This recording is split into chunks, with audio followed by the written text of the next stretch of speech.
En la computadora. Okay. Bueno, entonces vamos a ver un poco la práctica de crisis cambiarias. Ahí vi que mandaron el paper traducido de Gandolfo, que es el paper con el que vamos a basar la clase. Y tienen toda la parte teórica que ya vieron con Emilio. Lo que nosotros vamos a hacer, básicamente en esta clase, es centrarnos en los modelos. Vamos a ir directamente a la matemática para entender un poco todo lo que discutieron en teoría con Emi, lo podemos ver un poco con los modelos. ¿Sí? Lo que vieron con Emilio son los modelos de primera, segunda y tercera generación, que son los primeros modelos de crisis, los modelos base de la literatura. Después, por supuesto, hay un montón. En la literatura más reciente están todos los modelos que son más parecidos o que tienen que ver con la idea de la crisis de tercera generación, de las crisis gemelas entre las bancarias y las cambiarias. Son modelos un poco más complejos que de todas formas nosotros no vamos a ahondar más allá del modelo base de la tercera generación, porque de alguna manera sentando los pilares fundamentales de los modelos de crisis o de las discusiones de los modelos de crisis de la primera, la segunda y la tercera, después ustedes pueden agarrar, ya sea en un posgrado o cuando se reciban o en materias más avanzadas, cualquier paper, ya sea, por ejemplo, los de Carmen Reijard y Rogoff, que hacen sobre todo crisis gemelas, que la verdad que están bastante buenos, pero un poco sabiendo este marco es mucho más fácil de incorporarlos. Bueno, como habrán visto, los modelos de primera generación son aquellos modelos de colapso de un sistema de tipo de cambio fijo, ¿sí? Tratan de explicar sobre todo las primeras crisis cambiarias, como por ejemplo la mexicana y la argentina, la de la década del principio de los 80 y finales de los 70, que se deben básicamente, en el caso del modelo de Krugman, o la idea conceptual de ese modelo es que hay un déficit sostenido o un desalineaje en lo que se denominan los fundamentales, de esa línea, los fundamentales, que termina en una pérdida de reservas continua y, por supuesto en algún momento tiene que colapsar el tipo de cambio fijo. Sí, pero básicamente se debe a las condiciones macroeconómicas.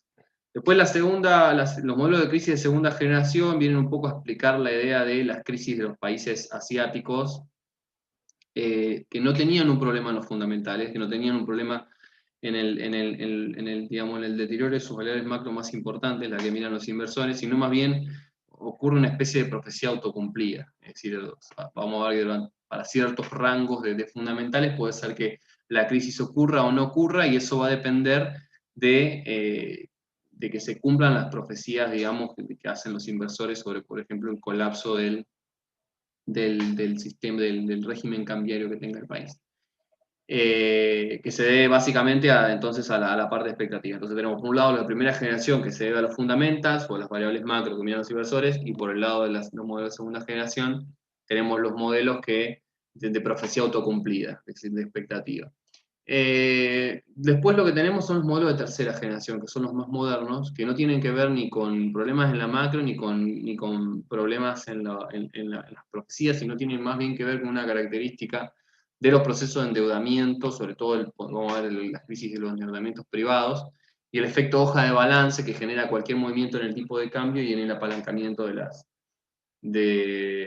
lo que puede llegar a ser el apalancamiento de las empresas. Entonces, son crisis más de tipo de crédito y bancarias y cambiarias. Ahí empieza la idea de las crisis gemelas, que son las crisis más modernas o las últimas crisis que modela la literatura. Esto, ¿se acuerdan? ¿Se acuerdan, no? O no estoy hablando en chino, ¿verdad? Sí, ¿Vieron algo así o vieron algo distinto? Creo que lo dimos con lo de, por ejemplo, el asiático era el de tercera, Sí. y cambió como el orden, no sé si te fui siguiendo bien. No, está bien. Lo que pasa que también, quizás me confundí yo, en realidad no me confundí yo, hice mucho énfasis en el asiático en la segunda. Es mexicano y un poco asiático, porque en realidad hay como un efecto ahí. Puede ser la crisis del tequila la característica. Pero de todas formas los países asiáticos también se ven afectados. La tercera sí es asiático. Bien. Entonces veamos un poco la idea de los modelos de primera generación. Como les dije, los modelos de primera generación se basan directamente en un desajuste, en las que son las variables fundamentales que se miran en la economía, y eso genera un colapso del sistema cambiario y del régimen cambiario.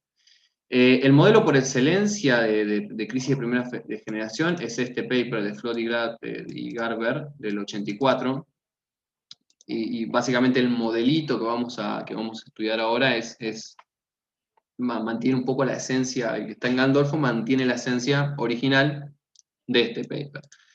La idea entonces es dos ecuaciones iniciales, que una es la del equilibrio monetario, que esto básicamente sería como la base monetaria real, que básicamente es una función de A0, que sería como una especie de base monetaria constante, que no depende de la tasa de interés como si es el segundo término, que depende negativamente de la tasa de interés. Esto básicamente es como una especie de demanda de dinero o equilibrio en el mercado monetario parecido al ISLM, si se acuerdan, tiene esta lógica, depende negativamente de la tasa de interés, y por supuesto todas las variables estas dependen del tiempo, como vamos a pensar en un modelo de tipo continuo. Y también tenemos una especie acá de paridad no cubierta de intereses, o sea, la regla de la paridad no cubierta de intereses que vimos tanto con la ISLM como en el modelo de Tree Equation abierto, donde la tasa de interés nacional o interna tiene que ser igual a la tasa de interés internacional más lo que tenemos acá, que es básicamente R es el tipo de cambio real, entonces como tenemos R puntos sobre R, lo que tenemos básicamente es la tasa de variación del tipo de cambio real. ¿Sí? Entonces, básicamente sería como la tasa de variación del tipo de cambio, sería como la expectativa de evaluación, o pensémoslo como que va a ser la expectativa de evaluación en el marco de lo que sabemos que es la UIP. Lo que vamos a suponer, por supuesto, es que como vamos a tener el supuesto de país chico, la tasa de interés internacional está dada, entonces es exógeno. Sigamos un poco con las ecuaciones. El stock de base monetaria, o sea, MT, va a tener la siguiente forma, va a ser lo que son las reservas internacionales más lo que es el crédito doméstico, ¿sí? El crédito otorgado. Esto básicamente es una definición simplificada de lo que es la base monetaria, ¿sí? El monto total de reserva o respaldo que tiene para hacer circulación, más el crédito doméstico, ¿sí? Que no lo pensemos, en el caso del crédito doméstico, en el modelo no va a estar solamente pensado para el sector privado, sino que acá va a estar pensado por lo general también el crédito que le da el sistema al Estado, por ejemplo, para hacer gasto público, ¿sí? Para hacer política expansiva de gasto público, que básicamente va a ser el problema en este caso. Lo que vamos a suponer además es que el crédito doméstico, lo que yo les decía recién, va a crecer una tasa constante, que es la tasa constante mu, porque básicamente lo que vamos a pensar es que los países van a, de alguna manera, financiar un déficit constante, un déficit fiscal constante con ese crédito. Por lo tanto, van a hacer crecer la base monetaria, que esa es la idea. Bueno, fíjense que si aumenta D, por supuesto también tiene que aumentar MT. Está bien en el marco de esta ecuación, ¿no? Pero básicamente lo que vamos a hacer es hoy por supuesto no va a pasar eso que yo les dije, pero en ese marco un aumento de lo que va a pasar es otra cosa, pero un aumento del crédito público, por supuesto, va a aumentar la base monetaria. Y el aumento, la tasa a la que aumenta es este. ¿Sí? Porque fíjense que es de punto. Finalmente, lo que vamos a asumir también es que se va a cumplir la paridad del poder adquisitivo. ¿Sí? La PPP, que básicamente lo vamos a definir de esta manera, que los precios locales, ¿sí? Son iguales al tipo de cambio real en este caso, o el tipo de cambio, pensémoslo como tipo de cambio en principio, multiplicado por los precios internacionales. ¿Está bien?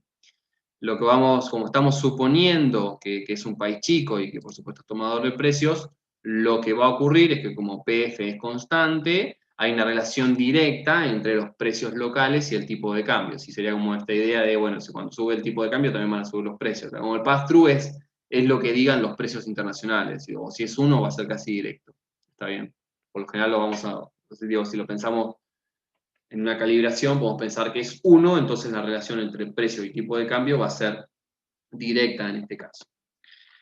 Entonces, si empezamos a combinar todas estas ecuaciones que les dije recién, en primer lugar lo que hacemos es combinar estas 5 en la 1, que recordemos que la 1 era la definición del equilibrio monetario, que es esta que está acá, y acá abajo teníamos un P, recuerdan, entonces lo que vamos a hacer es, en primer lugar lo que hace el modelo es reemplazar ese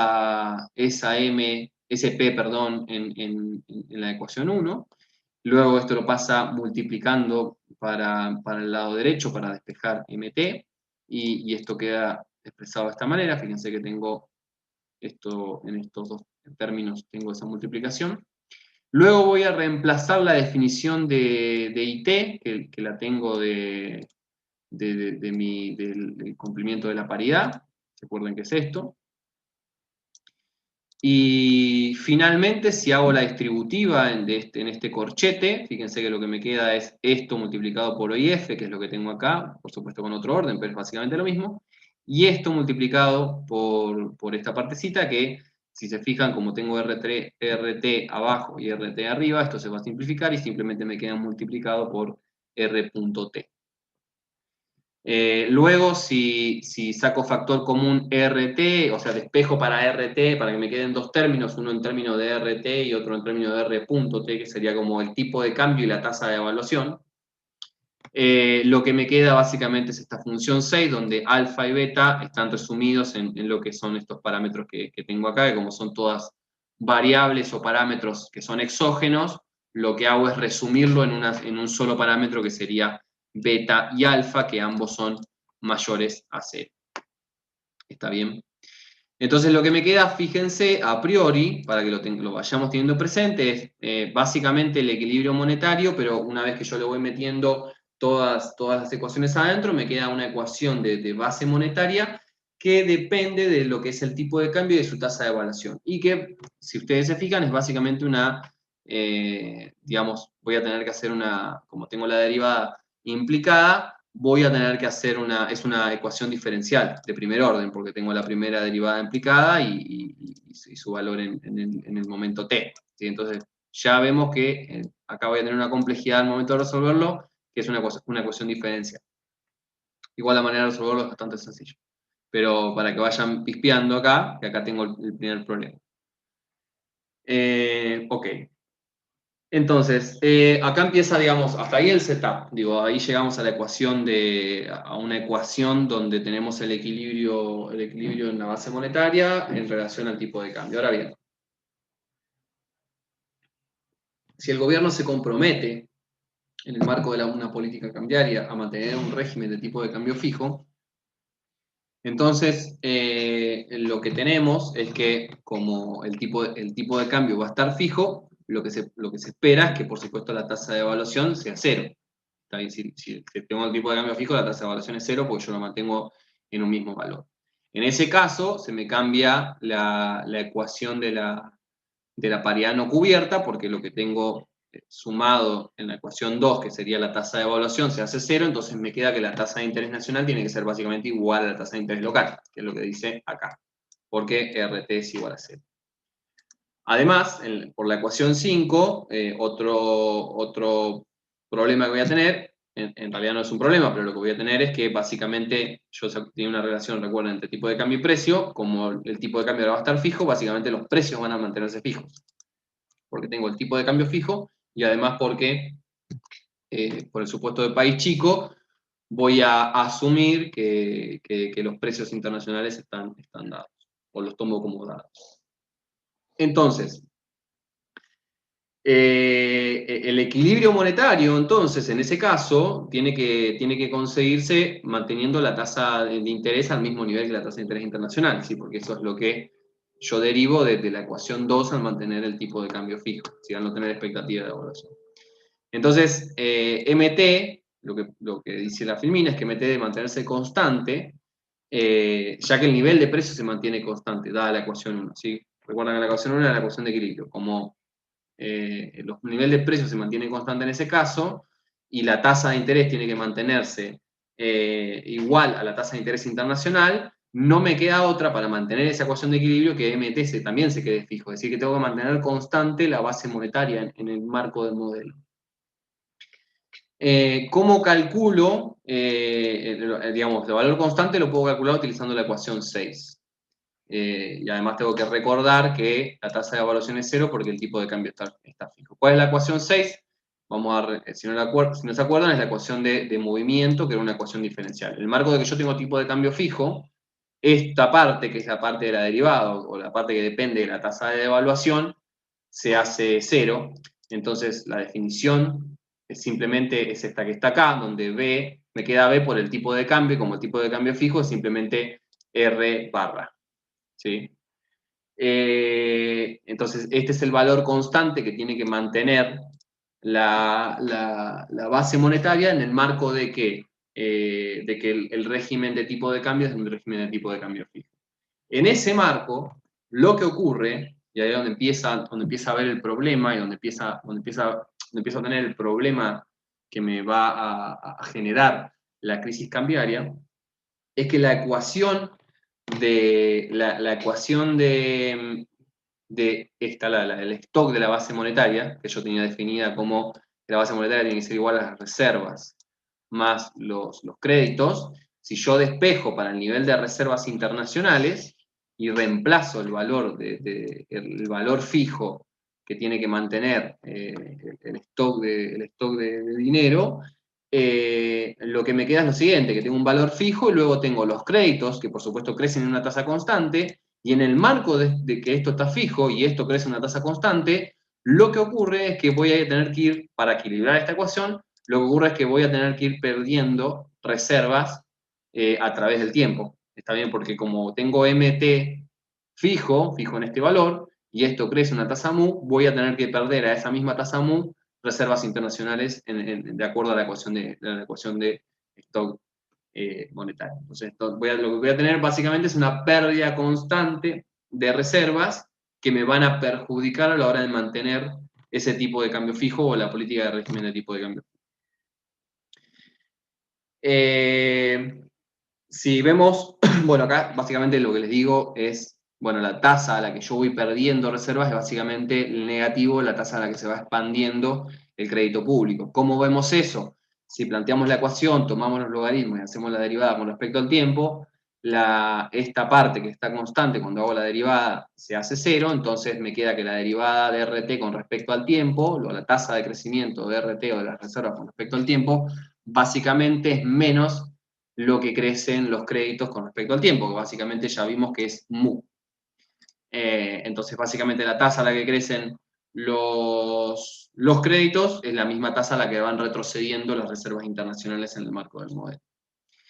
En ese marco, como yo tengo todas las economías tienen un stock fijo de reservas internacionales, al menos en el corto plazo, el esquema de tipo de cambio fijo, no pensemos en un esquema de tipo de cambio medio flotación administrada, pensemos fijo caja de conversión, que es la idea, me parece, del modelo. Cuando el tipo de cambio está bien fijo, pensemos en una convertibilidad, sí. Ese tipo de cambio, en el marco de que yo voy perdiendo reservas internacionales de manera constante, no puede sobrevivir. No tengo manera de sostenerlo en el tiempo si estoy perdiendo básicamente el respaldo de esa caja de conversión. Entonces lo que va a pasar es que va a generarse una crisis cambiaria donde el régimen de tipo de cambio fijo tiene que quitarse y pasar a un régimen de tipo de cambio flotante, o básicamente hacer una devaluación. ¿Sí? La idea es que el gobierno abandona el régimen de tipo de cambio fijo para aventurarse en una devaluación, dadas las condiciones de la economía que estoy modelando. Entonces, yo de la ecuación anterior, donde yo encuentro que la tasa a la que voy perdiendo las reservas es básicamente el negativo de la tasa a la que van incrementándose los créditos públicos, lo que puedo hacer es, digo, ¿de dónde saco yo esto? O sea, ¿cómo encuentro el origen o la función origen? Básicamente integro de ambos lados con respecto al tiempo, Y cuando integro a ambos lados esto con respecto al tiempo, lo que me queda es básicamente esta función lineal, ¿sí? Básicamente, si esto lo verificamos y hacemos la derivada con respecto al tiempo, vamos a obtener esto que está acá. Recuerden que hacer la integral es básicamente la operación inversa de hacer la derivada, en términos muy simplificados, ¿no? Pero si integramos con respecto al tiempo, lo que nos queda es esta función que está acá, que por supuesto se le suma un término constante. Recuerden que es la constante de integración. En este marco, el término, en el marco de lo que estamos haciendo, el término constante lo vamos a interpretar como si fuera el stock inicial de reserva. Es decir, el stock que yo tengo al momento cero, y luego voy perdiendo a una tasa menos mu, reservas a medida que va pasando el tiempo. ¿Está bien? Entonces sería como, la ecuación de sería como la ecuación del stock de reservas, o cómo va cambiando el flujo de reservas en realidad. Ponemos el stock y esto sería cómo se modifica. Sí, vamos a modificar el stock, está bien. Lo mismo voy a hacer con la ecuación de crédito. Yo necesito tener una ecuación que me muestre cómo es la ecuación inicial del crédito, y cuando yo hago ay, no me sale.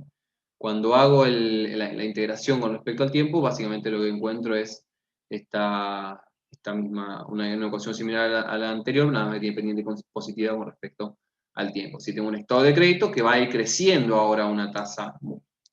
Si yo esto, fíjense que si yo esto lo introduzco en esta ecuación, en la ecuación que les mostré, que era la ecuación del stock de la base monetaria, lo que me voy a encontrar es que el stock inicial de reservas y de crédito tiene que ser igual a básicamente lo que es MT en el marco de tipo de cambio fijo, que es esto que está fijo, ¿sí? Entonces fíjense que la sumatoria, voy a tener la sumatoria de los stocks, van a determinar, de los stocks tanto de crédito como de reservas, van a determinar el valor fijo que tiene la base monetaria, y luego ese va a ser luego los valores se van a ir cambiando, por supuesto, por las tasas de cambio, una incremental y otra que cae de las reservas internacionales.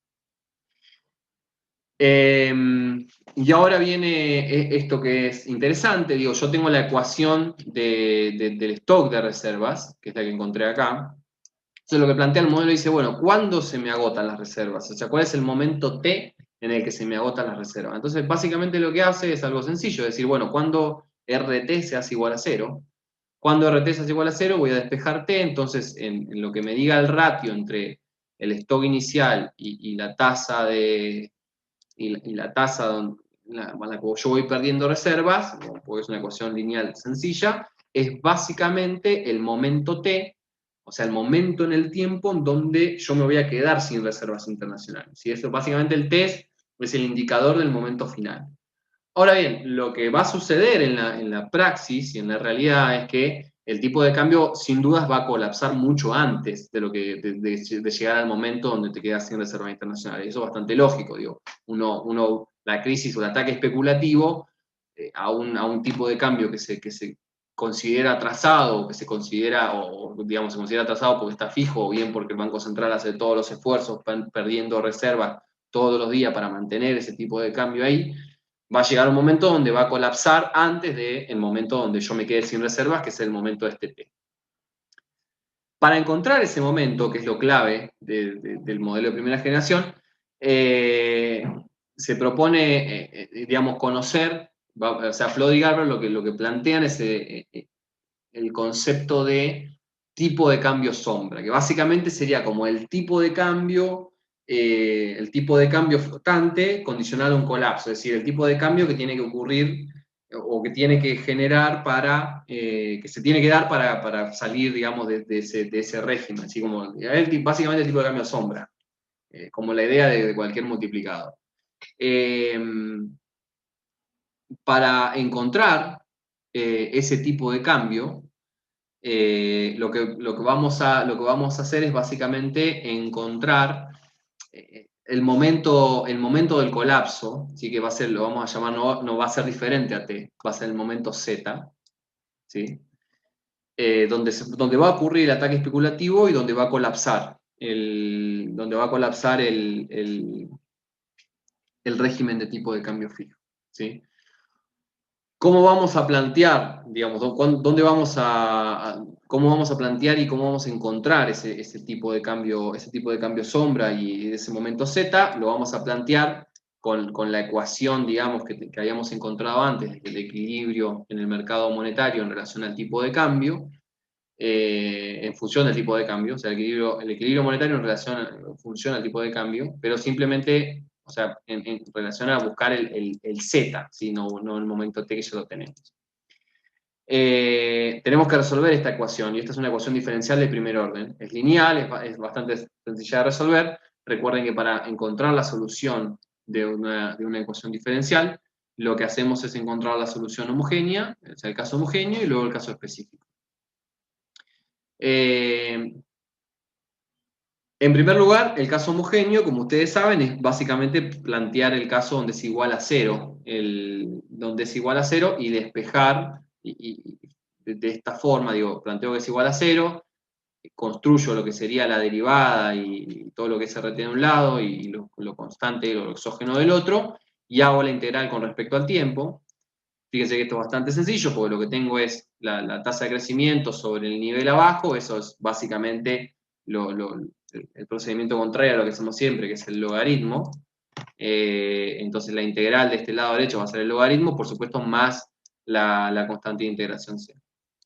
Esto sería para el lado derecho. Y para el lado izquierdo, fíjense, lo único que tenemos son constantes, entonces se multiplica por t y se le suma la constante de integración. Una integral con respecto al tiempo ultra sencilla, no hay que hacer nada muy extraño, simplemente es integral con respecto al tiempo, y como son cosas lineales, se le sube por lo general en el caso de como tengo la derivada sobre el nivel, cómo llego, digamos, como la operación contraria haciendo el logaritmo, o sea, la derivada de ese logaritmo.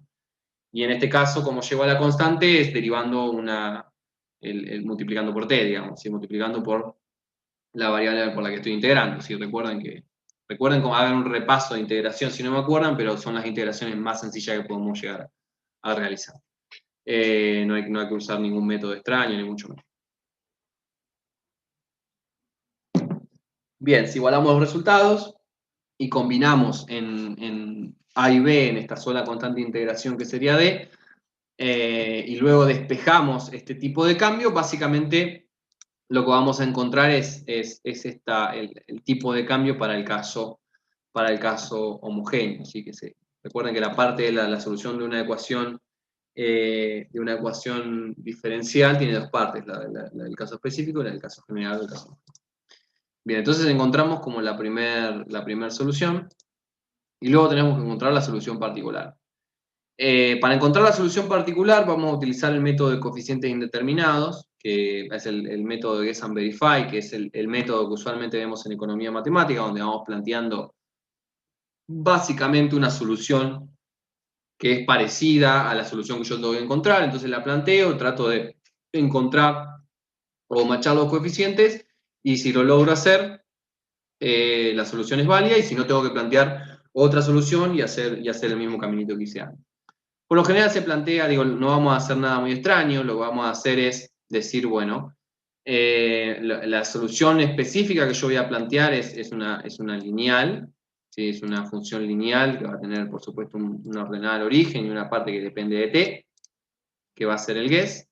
Y además lo que voy a hacer es asumir que digamos, de la misma manera que asumí o que encontré integrando ambos lados lo que sería la tasa de crecimiento del crédito público o del crédito doméstico, perdón, la tasa en la que caen, o la función en la que caen, perdón, la función de crédito público, la función de crédito doméstico, perdón, y la función de reservas internacionales, voy a asumir que en el marco de que me escapo, digamos, de un tipo de cambio fijo, donde supongo está fija la base monetaria, lo que hago es proponer también una función, o lo voy a reemplazar por una función lineal, que va a crecer básicamente a la misma tasa que crece el crédito doméstico. Entonces lo que hago básicamente es reemplazar en RT y en R.T lo que yo planteo como mi guess, ¿sí? O como mi función que voy a intentar matchar. Y también lo que hago es reemplazar MT por lo que indico acá. ¿Sí? Fíjense que entonces RT es lo que planteo arriba, y por supuesto R punto es básicamente la derivada con respecto a T, y la derivada con respecto a T esto es básicamente lambda 1. ¿Sí? Está bien. Luego lo que voy a hacer es, por supuesto, despejar todo, o sea, igualarlo a 0, y encontrar, digamos, los coeficientes a lo que sería asociados a una forma lineal, ¿sí? Fíjense que, como estos son todos coeficientes, esto va a ser un valor, y esto va a ser la ordenada de origen, son todos coeficientes o variables exógenas. Entonces lo que tengo que encontrar los valores de alfa 1 y de alfa 2, de lambda 1 y de lambda 2, perdón, lambda 0 y lambda 1, que son los coeficientes que yo tengo que encontrar, por eso se llama el método de coeficiente indeterminado. Lo que tengo entonces es un sistemita, porque lo que planteo es un sistema de esta manera, igualados a 0, donde fíjense que la primera ecuación lo que hago es encontrar lambda 1, y luego con ese lambda 1 que encuentro, lo introduzco en la segunda y voy a encontrar el valor de lambda 0. Entonces, con lambda 1 y lambda 0, lo que hago básicamente es encontrar directamente, o sea, encontré una solución o pude machar los coeficientes, encontré básicamente coeficientes, fijos, o sea, esto es un valor, si tuvieran todos los parámetros un valor, esto sería un valor, sería igual a lambda 0 y sería igual a lambda 1, es decir que la función específica que yo estoy proponiendo para resolver esta ecuación diferencial de primer orden es acertada o se machea con el método. Y en este caso fíjense, esto sería lambda 0 y esto sería lambda 1. ¿Sí? Espero que me están haciendo una consulta. Lo que pasa es que, a ver, haciendo otra pregunta. ¿Cómo se llega a eso? Fíjate que esto lo asumo que dado la ecuación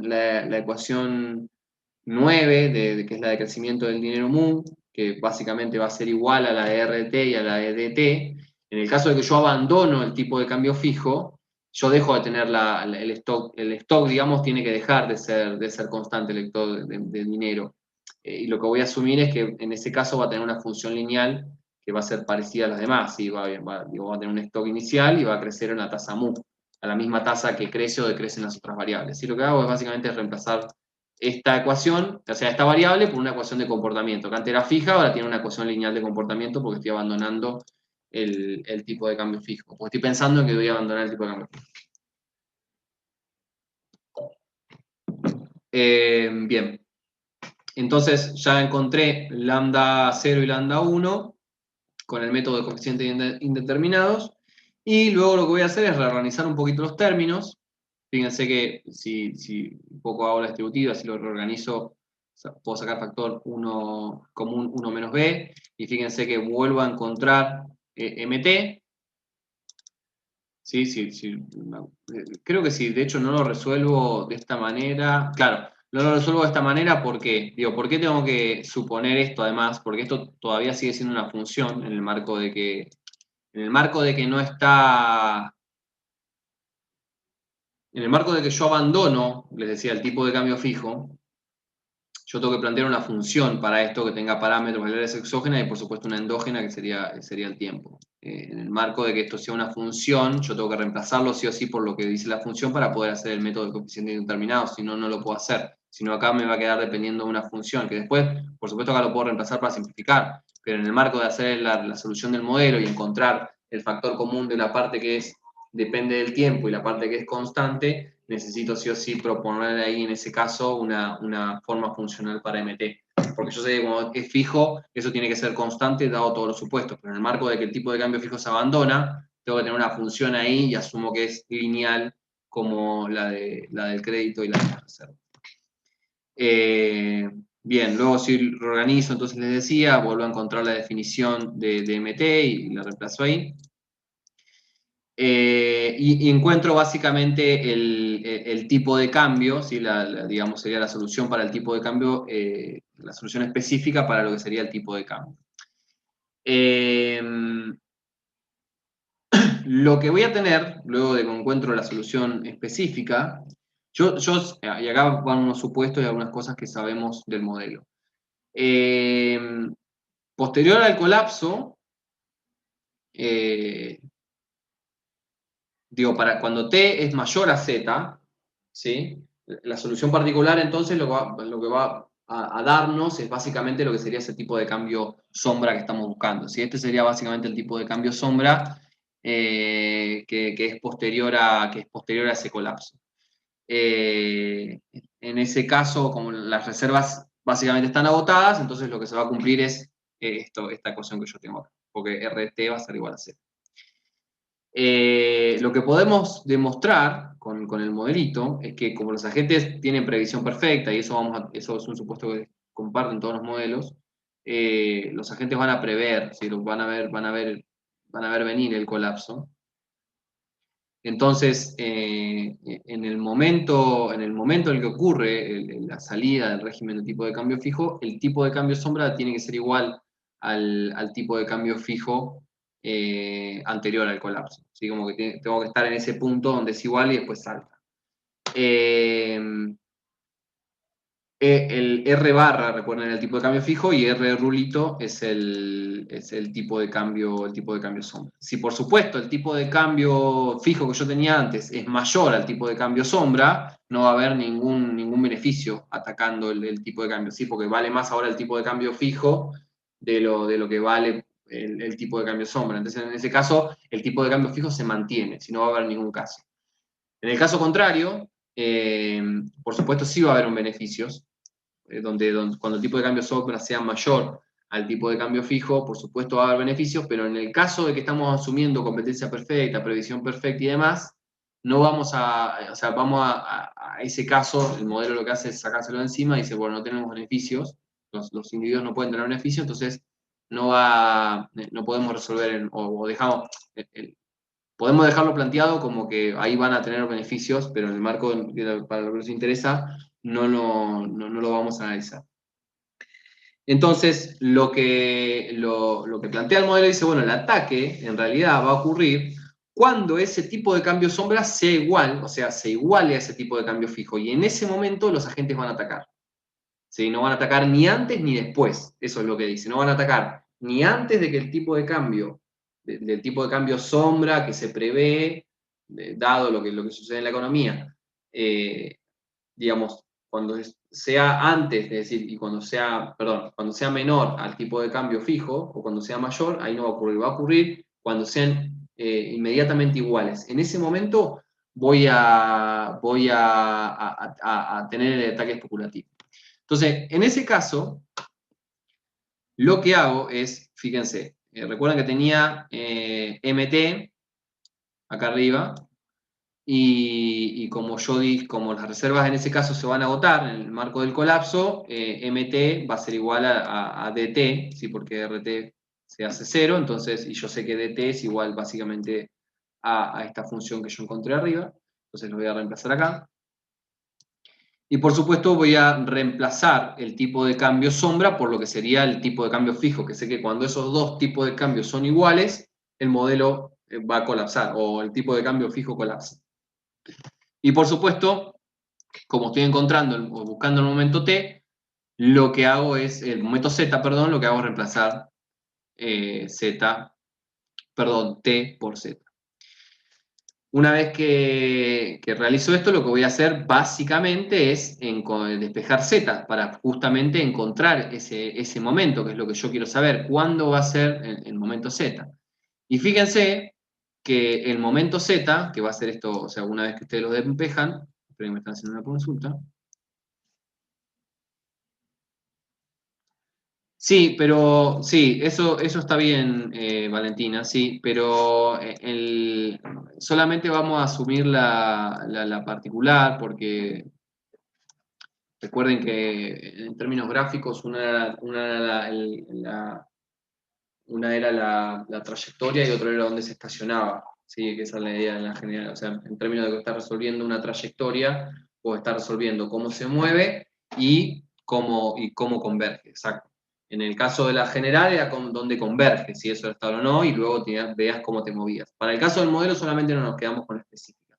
Esa es la idea, porque queremos ver cómo se mueve. Y bueno, entonces luego despejando z, básicamente lo que encontramos es que el momento z es menor a lo que determinamos que era el momento t. ¿Sí? Es decir, básicamente lo que demostramos con que z sea menor a t es que en el marco de que el tipo digamos, que el tipo de cambio tiene que colapsar en el momento previo, básicamente si resolvemos ese tipo de cambio sombra con esa ecuación diferencial que le mostré antes, encontramos que ese z, o sea, que el momento, en ese momento z, es menor al momento t donde se me agotan las reservas. Entonces, el ataque especulativo, o sea, lo que se demuestra en el modelo, básicamente lo que ocurre en la realidad, es que por lo general el ataque especulativo ocurre en un momento previo al momento, por supuesto, donde se agotan las reservas internacionales, porque el Banco Central no va a dejar, ningún Banco Central va a dejar o a permitir quedarse sin reservas y la devaluación o el escape,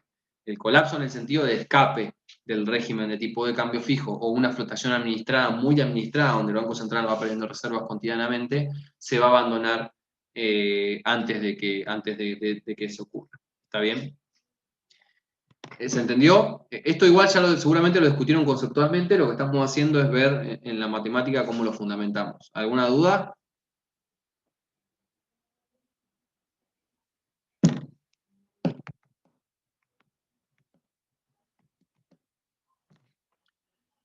¿Estamos bien? Ok. Avancemos entonces en los modelos de segunda generación. Los modelos de segunda generación, como ya les dije, no vamos a tener un problema, o sea, en el caso anterior teníamos un problema en los fundamentals, digamos, o en los fundamentales, que básicamente era que como yo tengo una ecuación de stock, tengo varios supuestos, ¿sí? Soy tomador de precios, yo mantengo un tipo de cambio fijo y se me cumple la paridad no cubierta de intereses. En el marco de que suceden esas cosas, si yo tengo un Estado que se financia con crédito doméstico para hacer, por ejemplo, una política fiscal expansiva todo el tiempo, dado el marco anterior, lo que ocurre es que voy perdiendo cada vez más reservas internacionales. Si voy teniendo un déficit de balanza de pago, por supuesto voy teniendo pérdida de reservas. Podemos pensar que eso ocurre básicamente porque, no sé, hay un exceso de la emisión, hay una expectativa de inflación y por supuesto cuando tengo expectativa de inflación, pienso que voy perdiendo dinero, el valor del dinero doméstico se va perdiendo y voy comprando dólares y de esa manera el Banco Central va perdiendo reservas cada vez más a medida que se va emitiendo cada vez más. Ese caso que le acabo de dar de ejemplo ahora es el ejercicio que tienen que resolver. Ya se los adelanto, pero cómo pensar, por ejemplo, cómo ir complejizando un poquito más, la tasa, el MU deja de ser un parámetro y ahora se endogeniza a la expectativa de inflación. ¿Sí? Como para que piensen también cómo se van a encontrar. Y después tienen que encontrar el momento T, el momento Z y hacer algún ejercicio de comparación.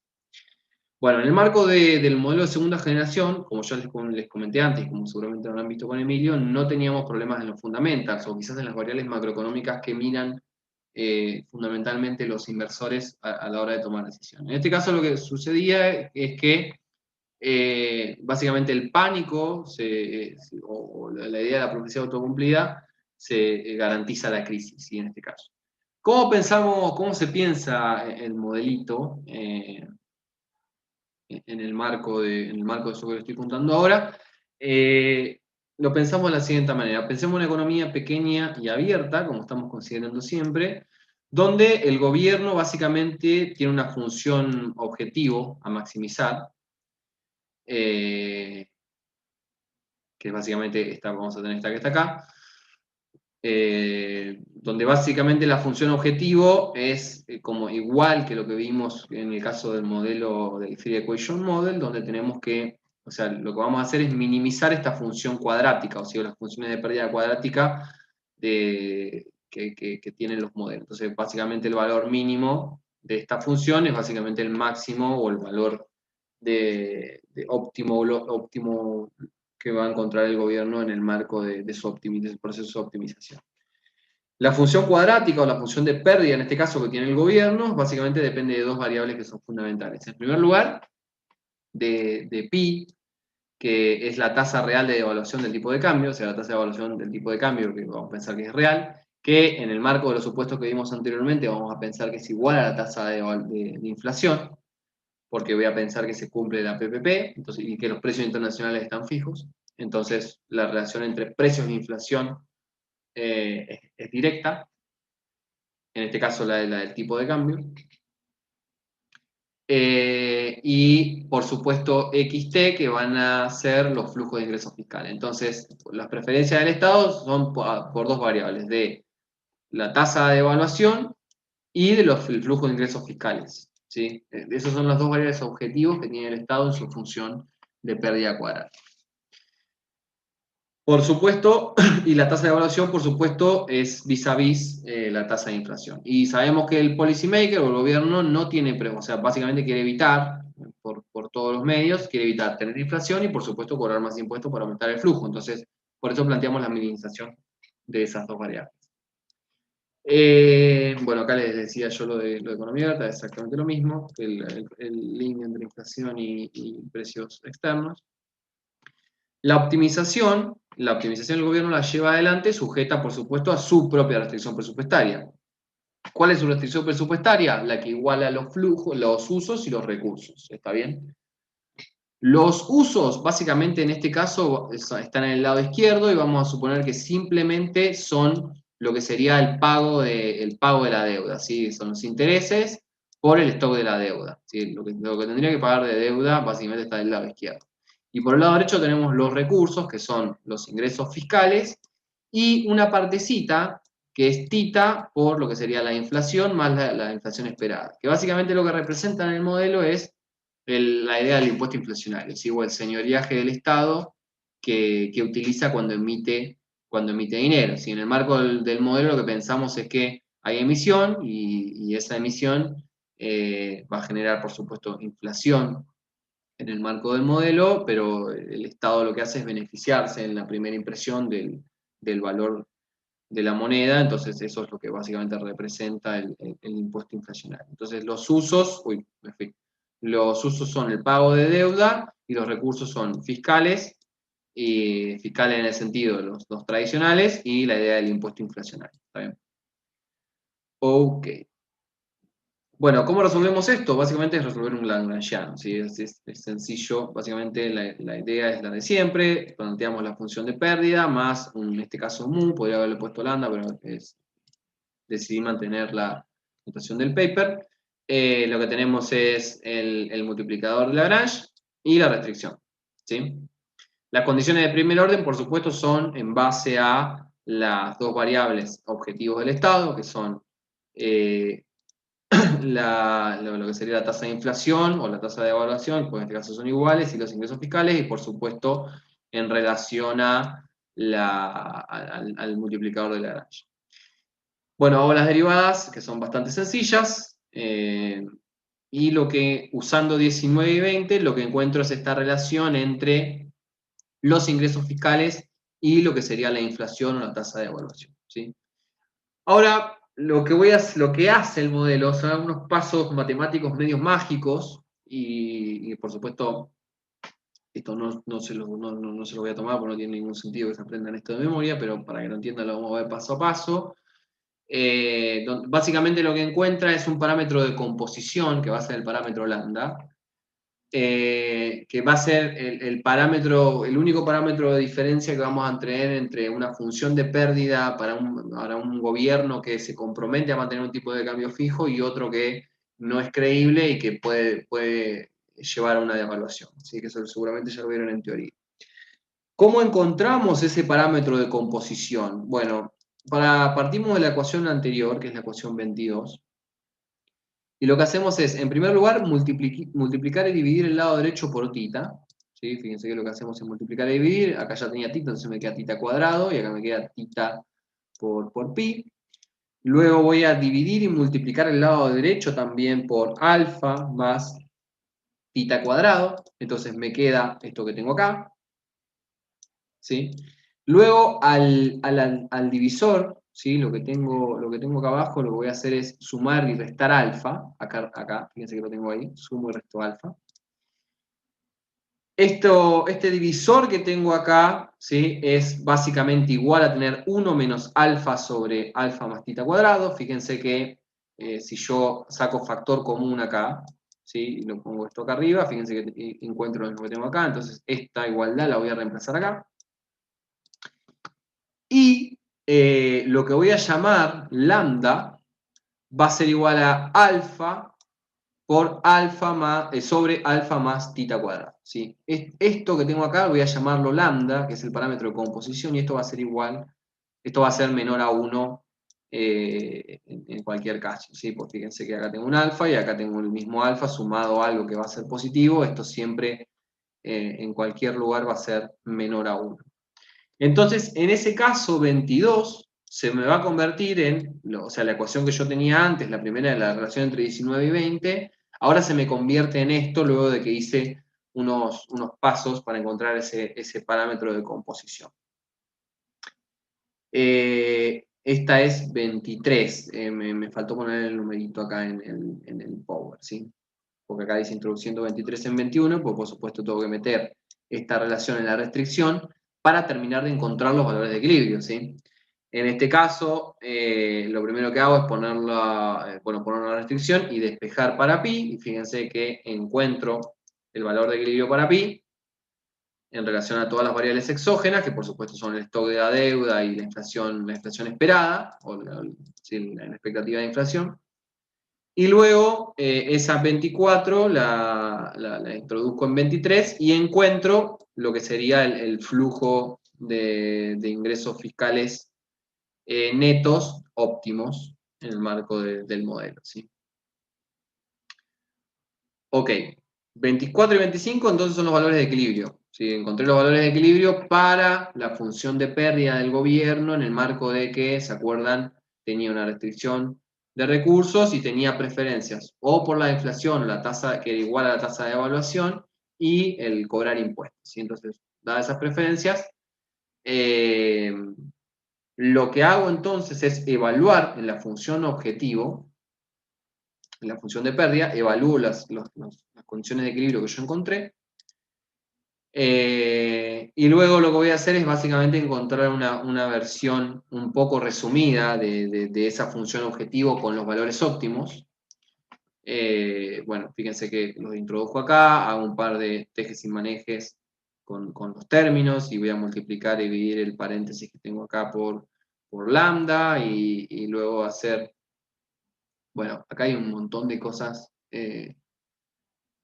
Podemos ver que el paréntesis es igual a 1, siguiendo la definición de lambda, y acá les muestro cómo, siguiendo la definición, vemos que ese paréntesis es igual a 1, dada la multiplicación, allá yo les dije que acá multiplicaba y dividía el paréntesis por lambda, esto que estaba acá, y acá les demuestro cómo, una vez que hice eso, todo esto da igual a 1. ¿Sí? Esa magia está explicada en esta filmina, y también está en la nota. No me parece algo interesante para que se sepan de memoria, simplemente lo tienen ahí resuelto. Por lo que finalmente lo que encontramos es básicamente esta función de pérdida, que le vamos a poner LD, o sea, esta función de pérdida con los valores óptimos. Fíjense que depende de parámetros y variables exógenas ya directamente. Fíjense que no están, como yo reemplacé los valores óptimos, ya estoy como en el óptimo de esa función, porque ya hice el proceso de minimización de esa función de pérdida, ya hice la optimización. Entonces, lo que tengo es esta función, ¿sí?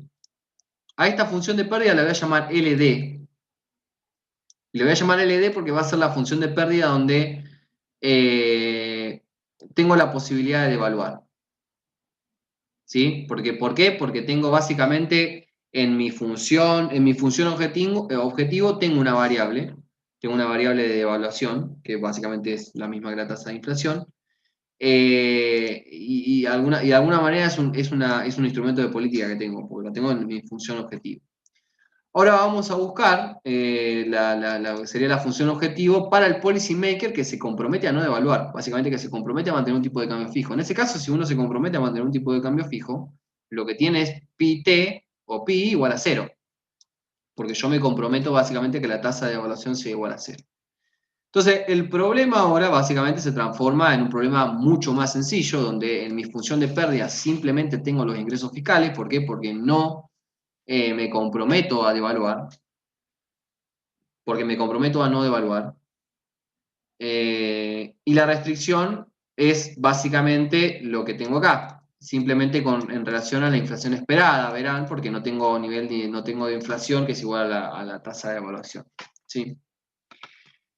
En este caso no tengo trade-off o sea, mi función de pérdida no tiene un trade-off entre devaluar y cobrar impuestos, simplemente cobro impuestos, entonces básicamente encuentro muy sencillamente la optimización. Fíjense que si despejo para XT y ya lo meto acá adentro, básicamente estoy resolviendo el problema y es lo que tengo acá.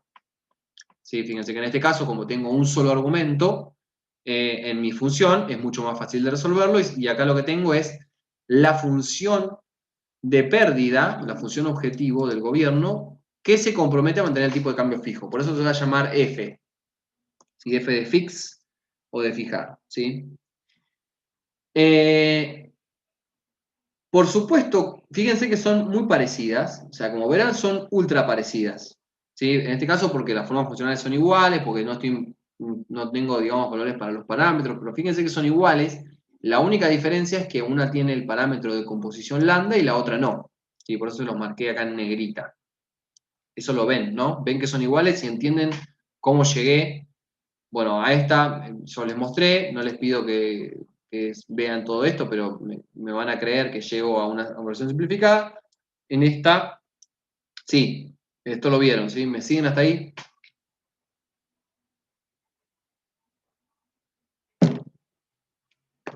Sí, sí. Sí, estamos dormidos. Bueno,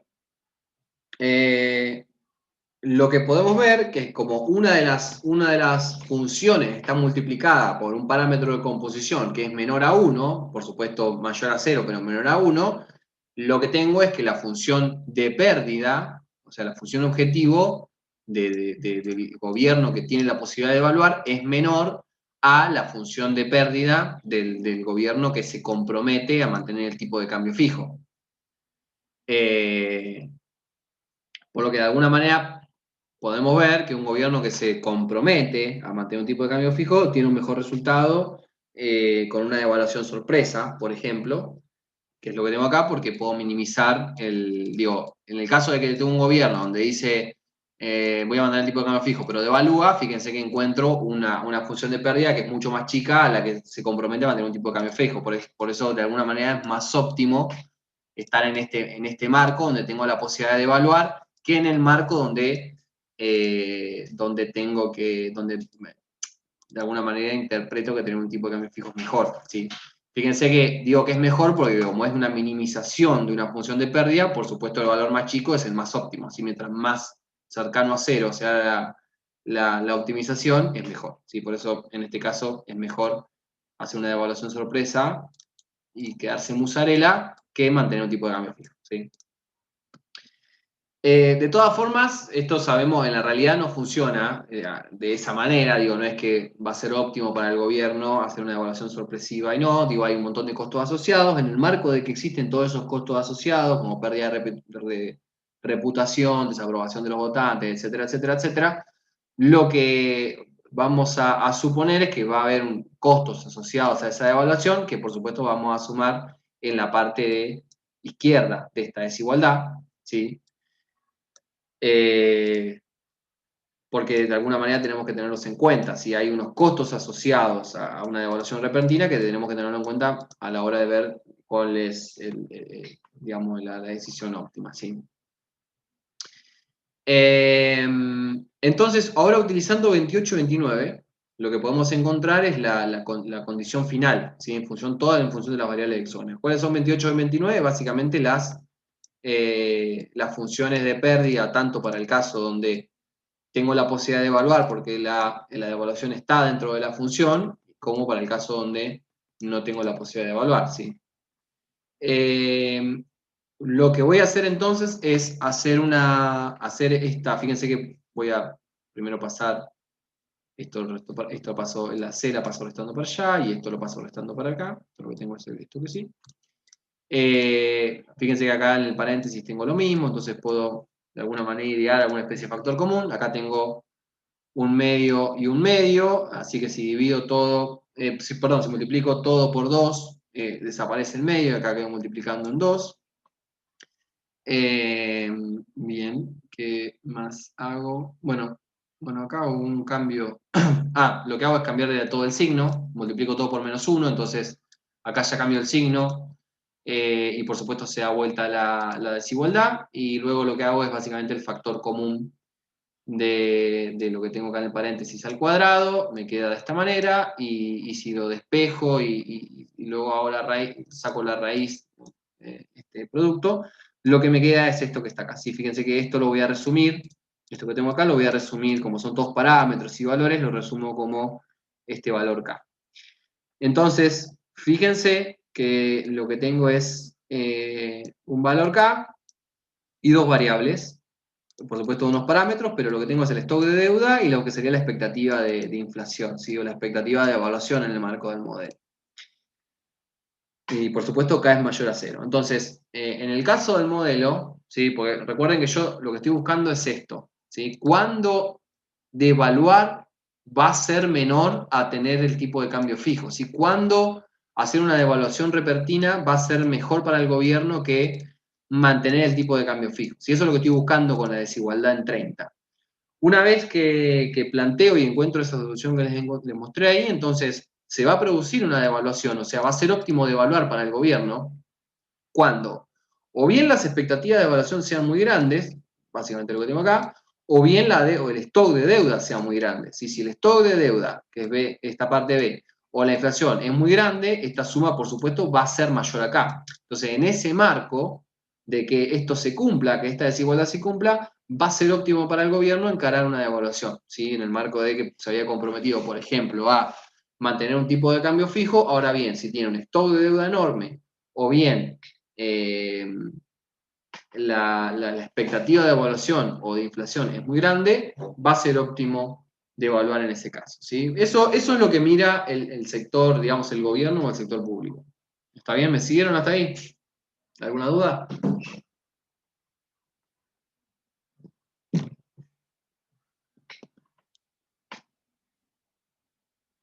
Hola, hola.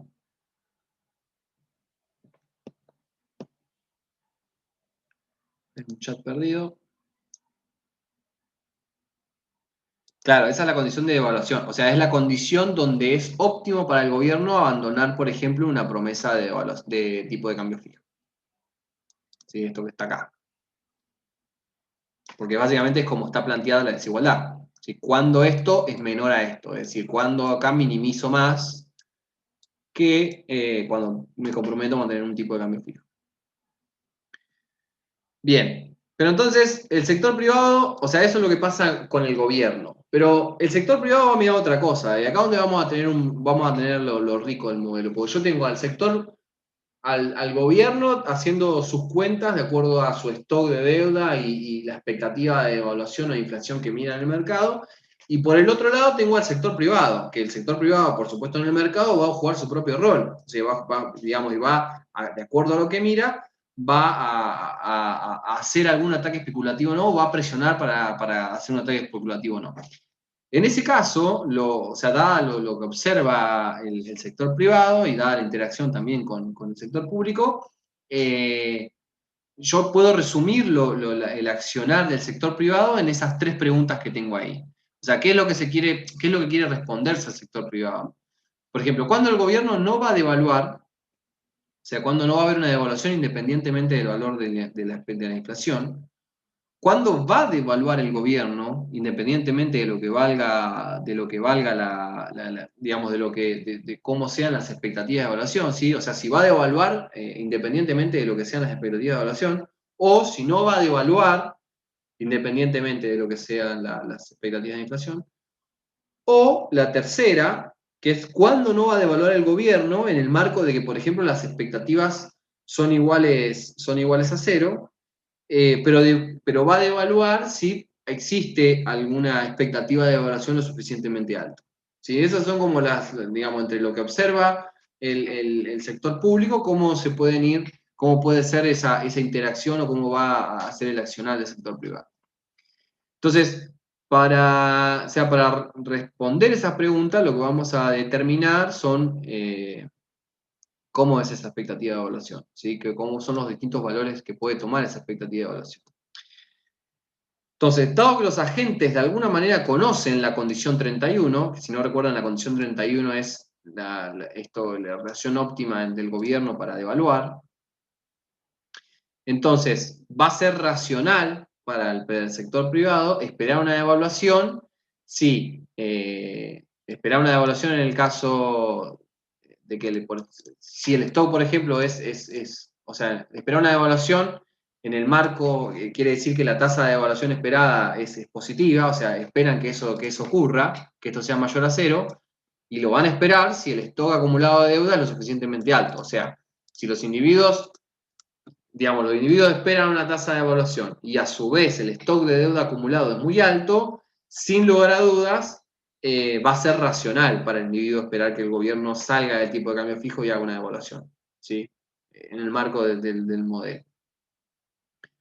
Y fíjense que la condición, en el caso de que esto sea muy alto, se satisface independientemente de la expectativa de evaluación.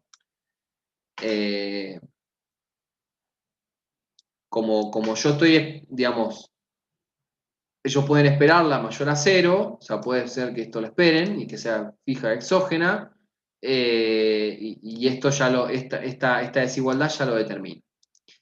Si el stock de la deuda es bajo, o sea, si la desigualdad se cumple, pero para el caso contrario, en el marco de la deuda, entonces que la devaluación sea cero, o sea, que la expectativa de evaluación sea cero, puede ser un equilibrio de expectativas racionales, ¿sí? Porque no tiene, digamos, no se cumple la desigualdad que puede llegar a dar vuelta la condición 31 y por lo tanto es óptimo mantener para el gobierno un tipo de cambio fijo, si no va a haber expectativas tan grandes de evaluación. Que es lo que yo decía, pues se cumple la condición 31. En ese caso no va a haber devaluación. Ahora, existe de todas formas un caso donde sea un equilibrio intermedio, que lo vamos a ver ahora. ¿Sí? Entonces tenemos el marco donde. Espero que me están haciendo una pregunta.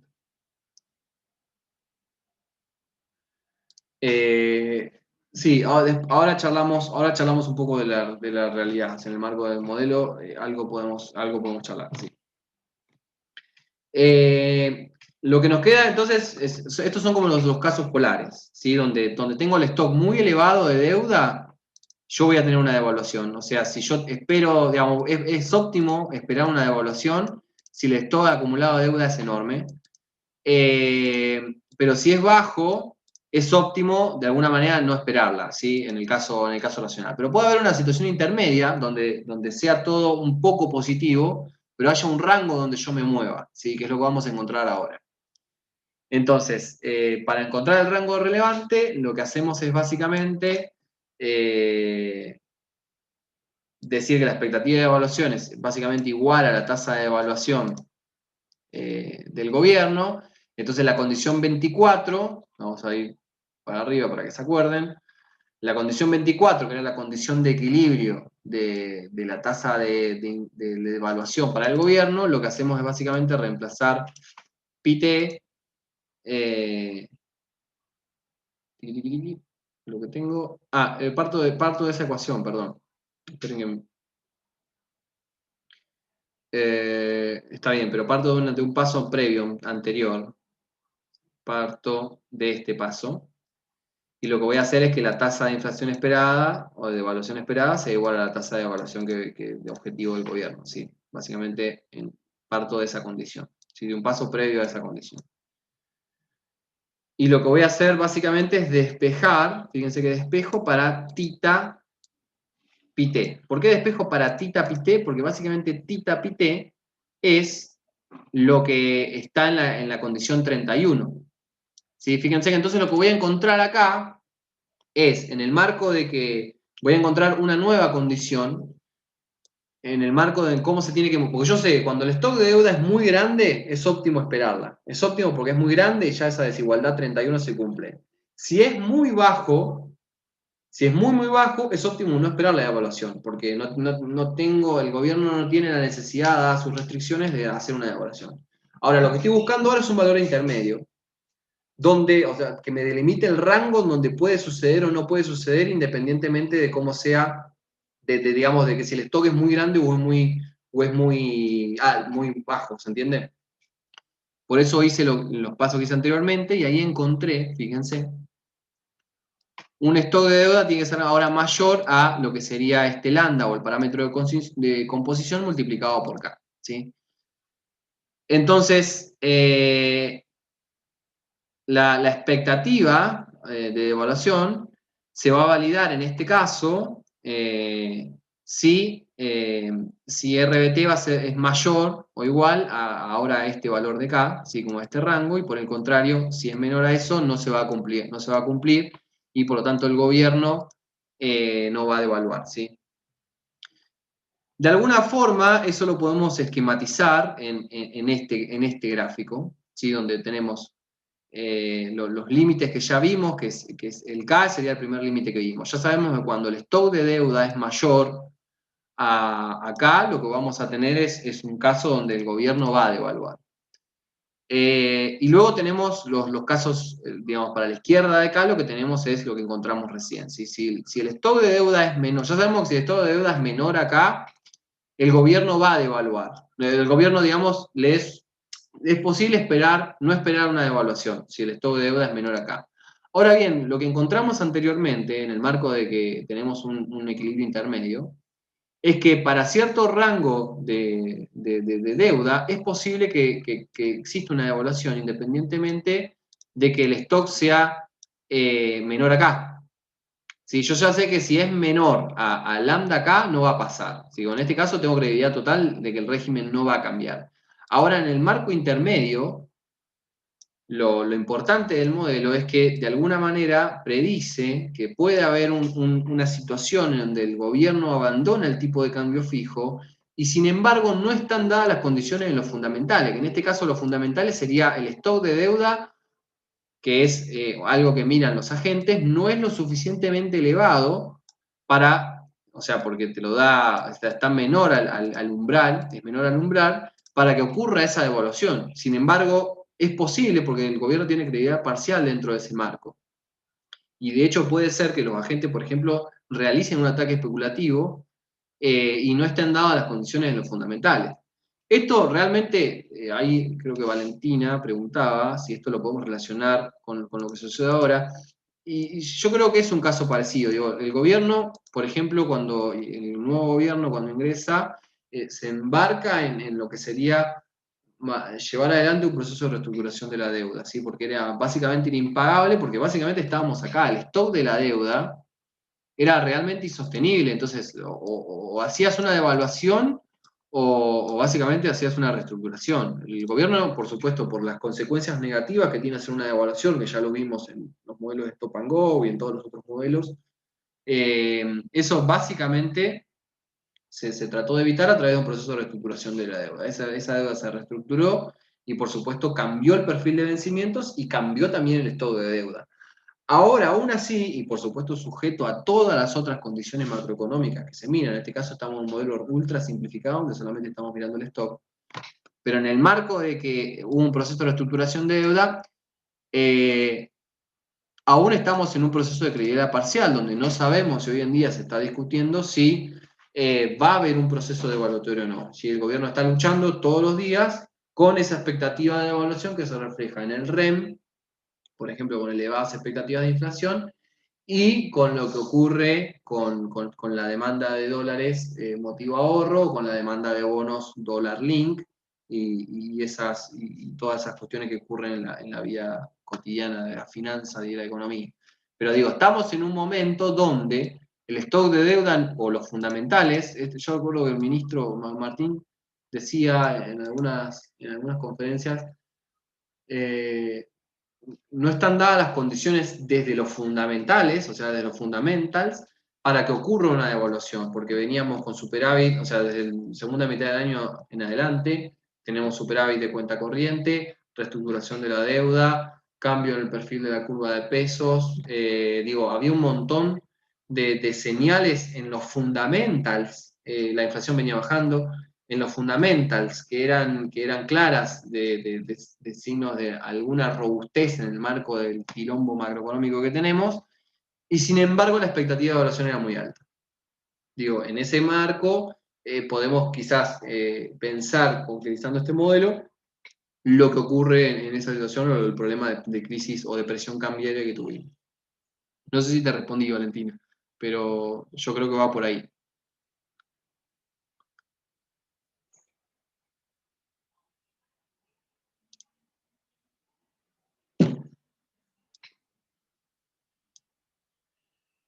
¿Alguna otra duda? ¿Algo que les haya quedado para discutir o no hayan entendido el modelo?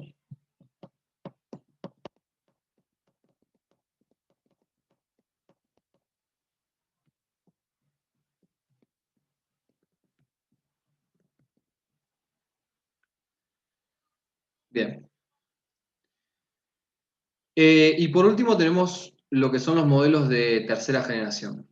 Los modelos de tercera generación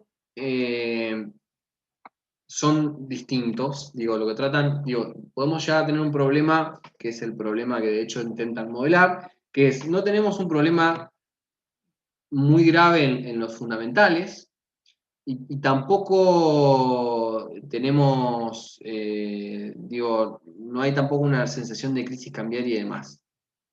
Y el modelo estaba, es un modelo bastante sencillo, vamos a verlo de manera muy resumida, como es el paper, y se ejemplifica en el caso de Tailandia, es muy significativo, está el paper ahí del FMI, donde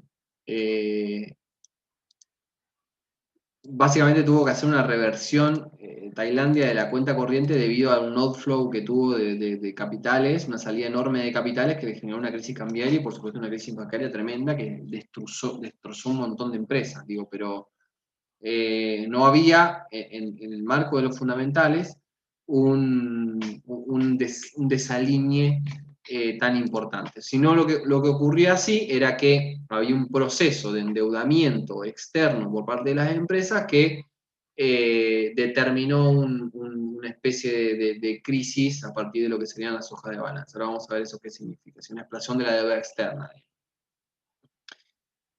¿Cómo es el modelito? Vamos a ver un modelito ultra simplificado.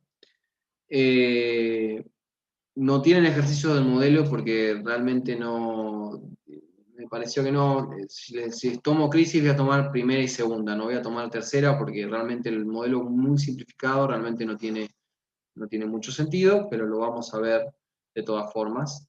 El modelo es para agregarle jugo y cosas y por supuesto eso escapa quizás a nuestra materia, pero lo que tenemos entonces es un modelo de una economía pequeña y abierta que produce un solo bien, utiliza una función de caudales para hacer esa producción, ¿sí? Que es el 34. La inversión se hace en el periodo anterior, en T-1, que es lo que hace el capital. Los residentes se van a dividir en dos clases, vamos a tener los trabajadores que van a consumir todos sus ingresos y los empresarios que van a ahorrar y que invierten todos sus recursos, y en este caso no van a consumir. El bien producido no es sustituto perfecto de los bienes extranjeros, por lo tanto, digamos, va a haber importaciones, esa es la idea, y va a ser una elasticidad unitaria, ¿sí? entre esos bienes, la elasticidad de sustitución.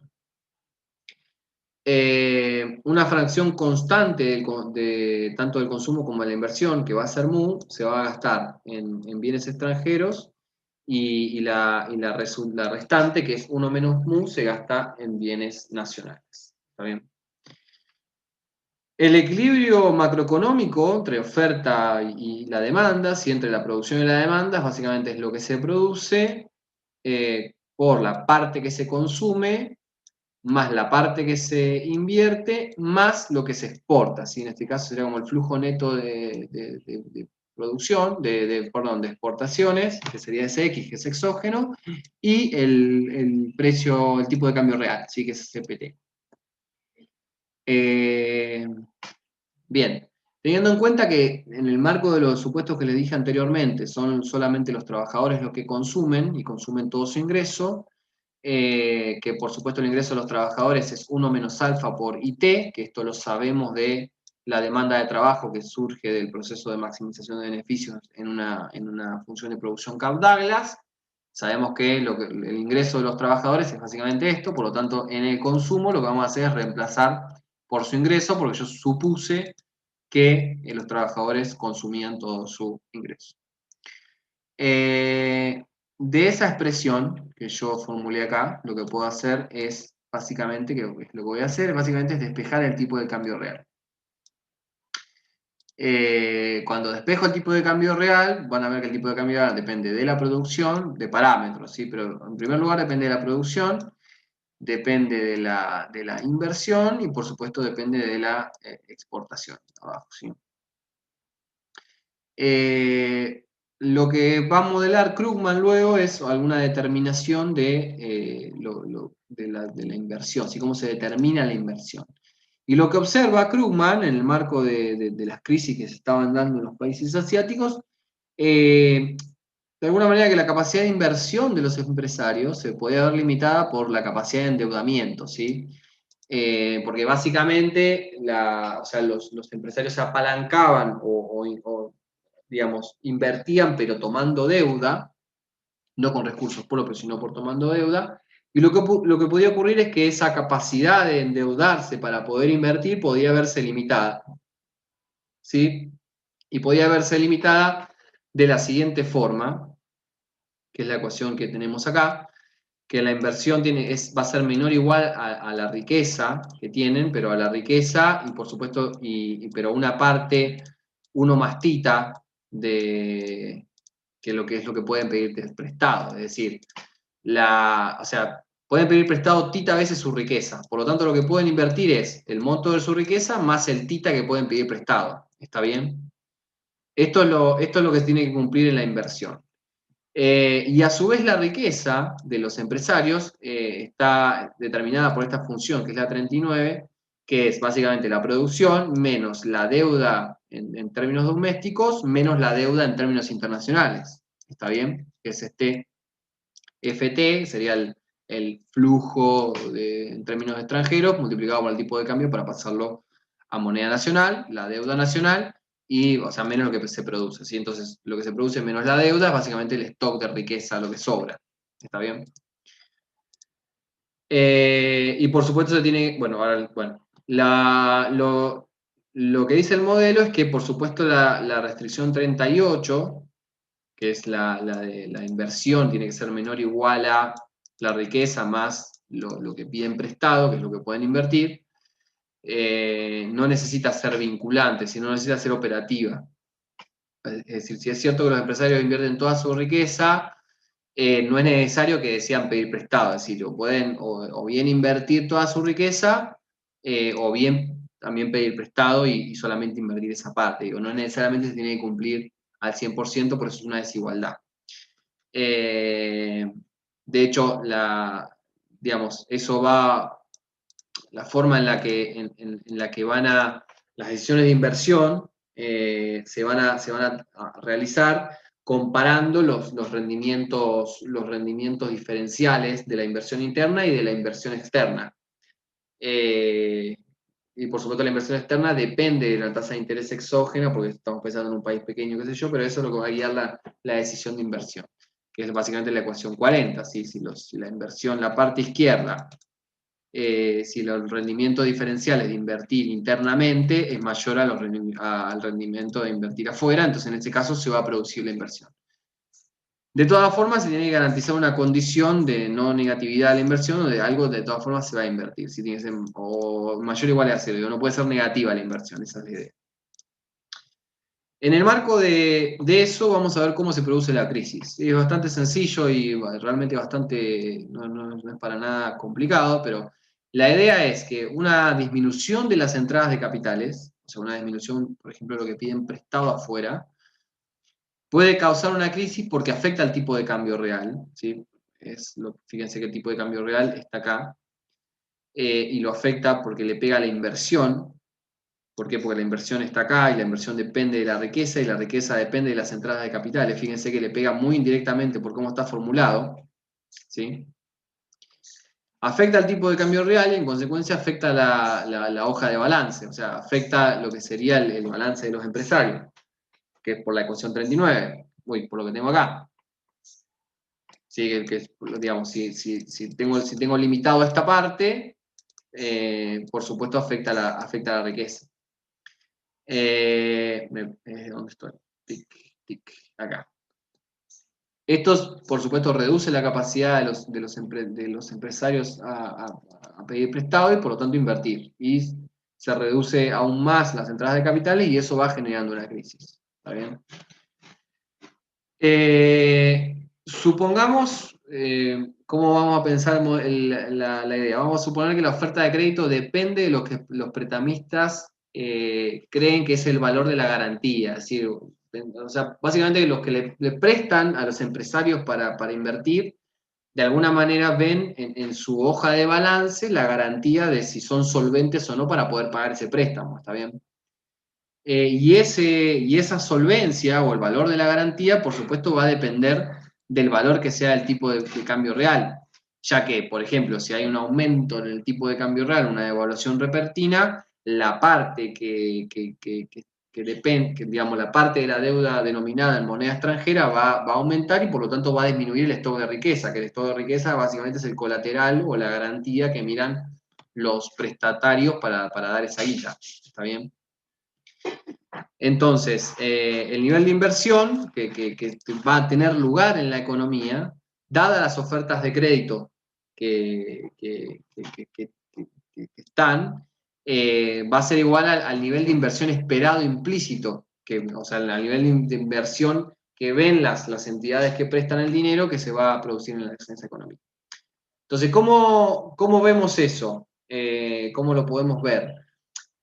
Lo que vamos a hacer es, vamos a derivar, digamos, fíjense, si nosotros planteamos la función de riqueza, que es lo que tengo acá, que recuerden que es lo que produzco menos las deudas, si esto es la riqueza, y fíjense que si yo reemplazo reemplazo PT por la definición que yo encontré anteriormente, que es lo que tengo acá, y luego hago la derivada con respecto a IT, que sería la inversión, o sea, cómo cambia la riqueza cuando cambia la inversión, fíjense que lo que tengo es este cociente acá, que depende de las exportaciones y de las entradas de capitales. Es decir, cuando la riqueza va a...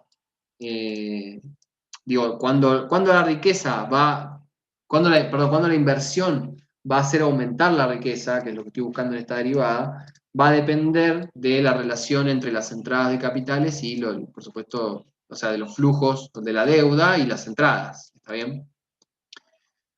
Ahora lo que definimos es el nivel de inversión financiable, que va a ser básicamente el nivel que ocurrirá si la restricción esa de apalancamiento que yo les mostré anteriormente, que es invertir todos los recursos propios más lo que me dan, se cumple a rajatabla, si en el marco de que no tengo una desigualdad, sino que se cumple directamente. Así que la inversión, toda la inversión que se puede financiar, o sea, no la real, sino la inversión que se puede financiar, es igual a todos los recursos propios que tienen los empresarios más la deuda que pueden contraer. Así que ese porcentaje tita.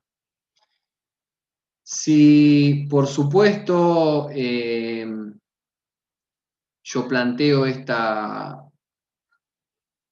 si planteo la derivada de la inversión financiable con respecto a la inversión, fíjense que lo que tengo, por supuesto, es que hacer la derivada de la inversión financiable con respecto a WT, pero a su vez yo sé que WT depende de la inversión, porque depende acá, si WT depende acá.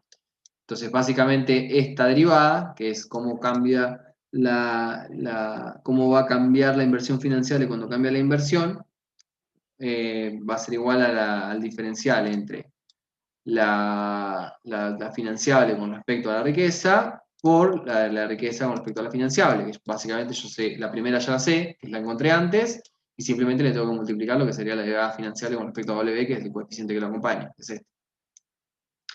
Y tengo acá. Entonces, la la magnitud de esta derivada, que es la que encontré acá, la 44, va a ser crucial.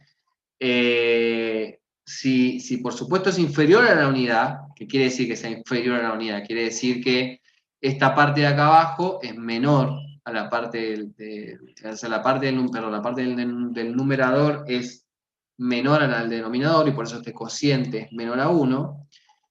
Entonces la economía puede tener problemas en el ajuste total de capital por las restricciones financieras, pero no se va a producir una crisis. Digo, lo que va a pasar es que voy a tener menos entradas de capitales, porque F es chica, entonces esto va a ser menor a 1, pero no voy a tener una crisis. ¿Por qué? Porque tengo, digo, X, o sea que son las entradas genuinas vía exportación, son mayores en el marco de todo lo que está multiplicando acá a lo que serían las entradas de capital. ¿Sí? Ahora, cuando esto es mayor a 1, puede haber puede haber múltiple equilibrio en el que no tengo una crisis o en el que sí tengo una crisis. ¿Está bien? Y acá básicamente se explica en un grafiquito donde lo que tengo es la inversión actual, o sea, la inversión real y la inversión esperada, que básicamente es lo que indica es cuánto se va a determinar de crédito y por el otro lado es cuánto se efectiviza ese crédito, y por supuesto tengo una línea de 45 grados en donde esas dos se igualan. ¿Sí? Lo que voy a tener son dos puntos de equilibrio que son estables. Primero el punto L y el punto H. ¿Sí? El punto L y el punto H, donde básicamente, vamos a ver, el punto L, básicamente donde los empresarios están en bancarrota total y no tengo nivel de inversión. ¿Sí? Que eso básicamente es una solución de esquina. Y luego tengo la de H, que donde básicamente es un nivel elevado de inversión. O sea, toda la inversión es alta y está apalancada con crédito, ¿sí? Esta va a ser la oferta de crédito. Y después lo que tengo es un punto U, que va a ser el punto inestable, que si me muevo un poco para la izquierda, fíjense que cae muy rápido, y si me muevo un poco para la derecha, sube muy rápido, ¿sí?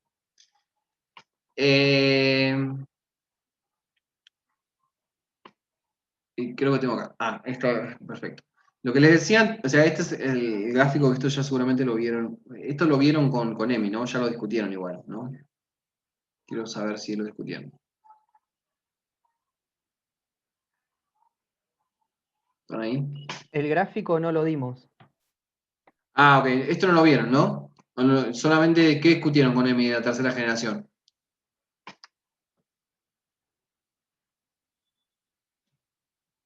En sí el modelo no lo resolvimos, planteamos solamente muy teórico, pero muy por arriba. Ok. Planteamos los shock comunes, que eran los 3, y hasta ahí. Está bien. Bueno. Sí, la idea del gráfico, si no lo vieron, no les quiero meter más cosas en la cabeza, porque esto, digamos, el modelo de tercera generación, como les dije, no los vamos a meter tan en lleno en la práctica, si el de primera y el de segunda, tampoco quiero embarrarles mucho la cancha. Pero, entonces, veamos lo que les decía. En el marco del modelo, tengo entonces dos puntos, vamos a charlarlo en términos económicos, dos puntos que son estables y uno que es inestable. En el caso de H, que es el punto estable alto, donde tengo mucha inflación y toda financiada, o sea, cuando tengo una ola de pesimismo donde se contrae, por ejemplo, la oferta de crédito público, me voy a mover hacia la izquierda, y me voy a mover hacia la izquierda en el sentido muy rápidamente hacia donde dice L, porque fíjense que cae y va cayendo. Entonces, la explicación de la crisis, en este caso, es que se puede dar un colapso de H hasta L, debido a que digamos, los prestamistas vieron en la manera en que financian, vieron alguna situación extraña en relación a la situación patrimonial de los inversionistas, y por lo tanto decidieron cortar el crédito que motiva la inversión, y en ese caso se produce un colapso. La idea si vemos en la ecuación 44, los factores que intervienen, que básicamente es la idea de cómo se relaciona lo que se financia de inversión con la inversión real, los factores que intervienen, por supuesto, son las dos, digamos, son el cociente entre entrada y que es F sobre H, que es el coeficiente, la relación entre los montos de deuda y las exportaciones, el tita, que es el apalancamiento, si cuánto pueden tomar deuda sobre sus riquezas, y la propensión marginal a importar, que es ese mu.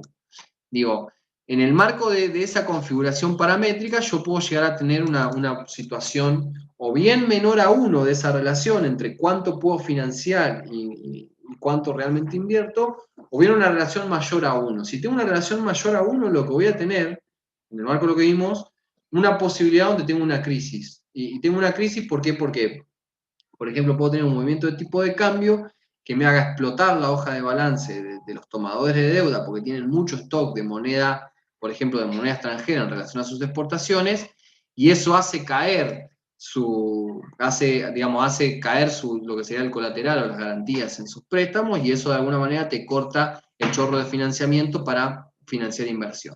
Si en ese marco tenés una crisis de tipo cambiaria y también tenés una crisis de tipo bancaria o de tipo de créditos. Entonces estas dos están como muy relacionadas en el marco de la crisis de la tercera generación. ¿Está bien? Pero de todas formas, digo, solamente se las quería presentar y explicar. Modelito para lo que sea, o sea, seguramente en la teoría pueden llegar a tener alguna consulta, pero en el marco de la práctica, todo lo que es tema crisis se va a tomar crisis de primera y crisis de segunda, que son los dos ejercicios que de hecho les dejo para que resuelvan, para que más o menos vean cómo encararlos. ¿Está bien? ¿Alguna consulta?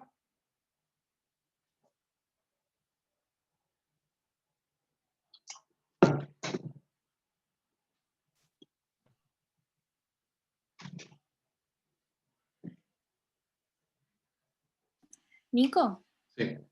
¿podrían volver a considerar que estos temas entren en el parcial? Porque estamos re cerca de la fecha y el tema es largo. Nada, si pueden volver a pensarlo, capaz puede entrar directo en el recuperatorio. El año pasado entró en el recuperatorio porque entró antes de la fecha del segundo parcial. Para este parcial va a entrar. Y de hecho está puesto en el calendario ya desde el principio de año. Así que veo muy difícil la reconsideración de eso. O sea, es un tema que va a entrar. Puede ser que lo evaluemos, puede ser que no. Pero es un tema que está dentro de los contenidos del segundo parcial. Si no entra este tema del segundo parcial y entra para el recuperatorio, digamos, tendríamos que haber pasado la clase. Digo, todas las clases que están antes van a entrar. Eso es una ley. Si no, se pasaría la clase a la segunda parte y ahí corremos el riesgo de que nadie vea crisis como nos pasó el año anterior, donde fueron 20 personas a cursar el tema crisis, porque básicamente los que aprueban el segundo parcial ya están liberados. Entonces, en el marco de que eso sucedió, y nos parece también una cuestión de no reconocer el esfuerzo de la cátedra preparando los temas y esas cosas, van a entrar todos los temas. Digamos, vamos a ver todas las clases antes del parcial y hasta la última clase va a entrar. Ok, está bien, gracias.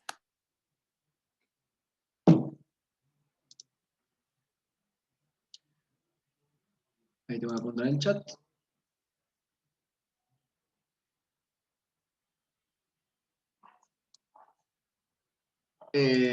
No entiendo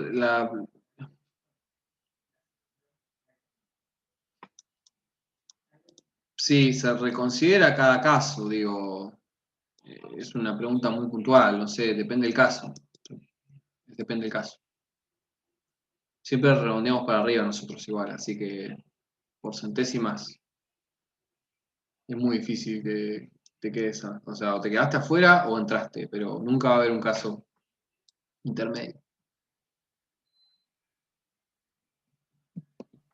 Nico, por cómo es la dinámica, o por lo menos cómo fue la dinámica del primer parcial, no existe como la posibilidad de entregar en blanco, ¿no? ¿Cómo entregar en blanco? Vos podés no sé, en el caso del parcial anterior, podías saltar la pregunta y eso entregas en blanco.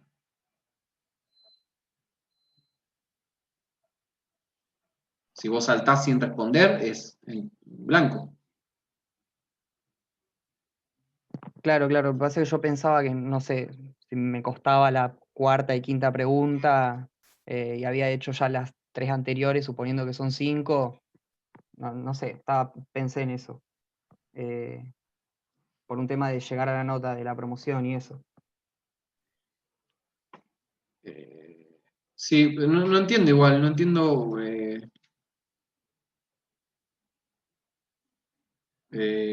Sí, no entregar.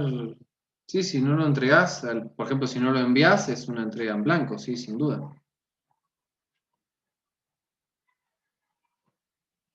Ah, bueno, podemos la opción de no enviar. Genial. Sí, a ver. Nosotros corregimos todo lo que está. Nosotros no, digo, hay casos donde, por ejemplo, hay estudiantes que no se les envió, por ejemplo, y que eso lo sabemos, y, y se les busca las respuestas y se las corrige. Digo, yo no puedo dirimir si no se envía, nosotros no podemos dirimir si aparece como no enviado, si ustedes quisieron decidir a último momento entregar en blanco o no.